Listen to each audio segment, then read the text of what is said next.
नमस्कार मित्रांनो. आम्ही आता आहेत नंदुरबार स्टेशनवरती. आम्ही आता द्वारका दर्शनासाठी निघणार आहोत कापुरी एक्सप्रेसने.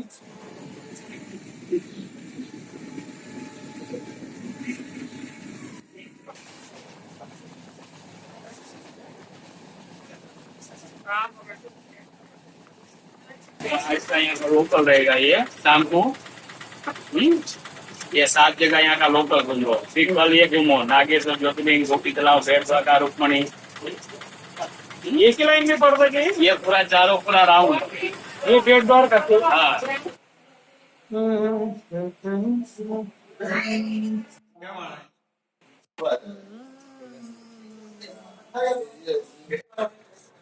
कल कल सुबह 8:30 बजे तक फिर आपका सामान्य रहेगा। डबल लेटरिंग बरं आहे, मोठं आहे, चांगलं आहे. मंदिर जेवढे म्हणे आम्ही.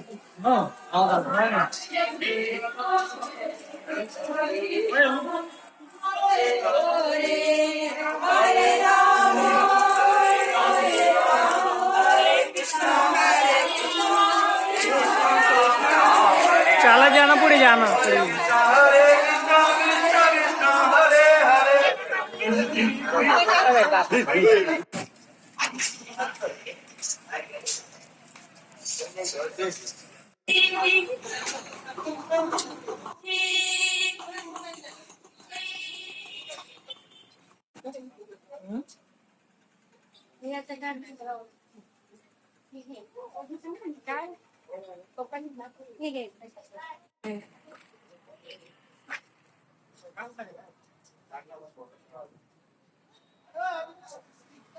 बघून घ्या थोडस.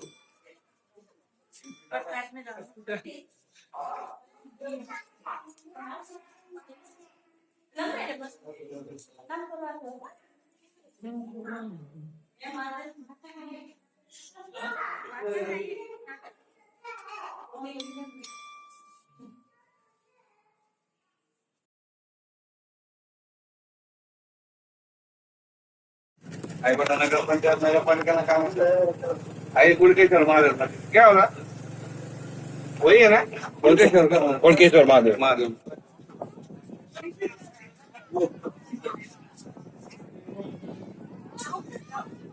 जय श्री कृष्ण मित्रांनो.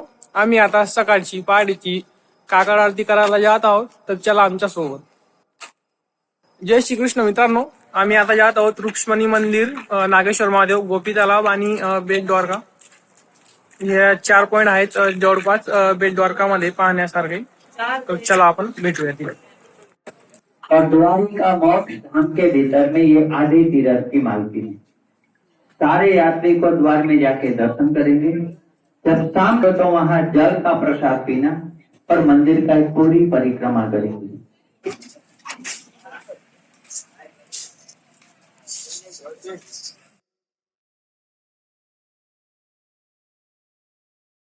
मोक्षा से 200 रुपया रमजान में भेजता है। गुस्सा भी रहेगा भी कम।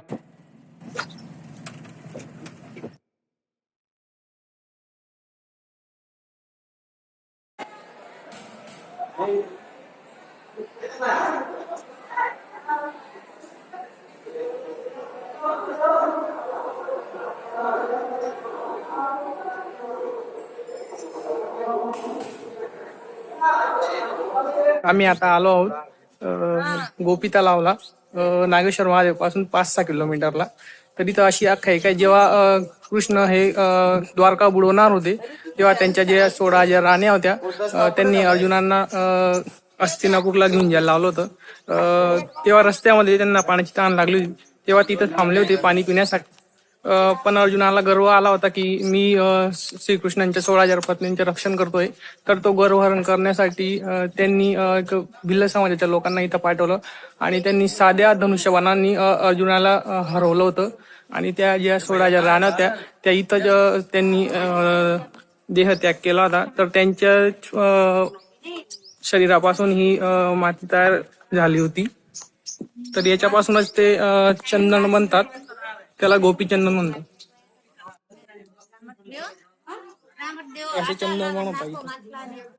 आम्ही आता द्वारका पासून 25 किलोमीटर आहोत. आता आम्ही निघालो आहोत बेट द्वारकाच्या दिशेने. चला तर भेटूया.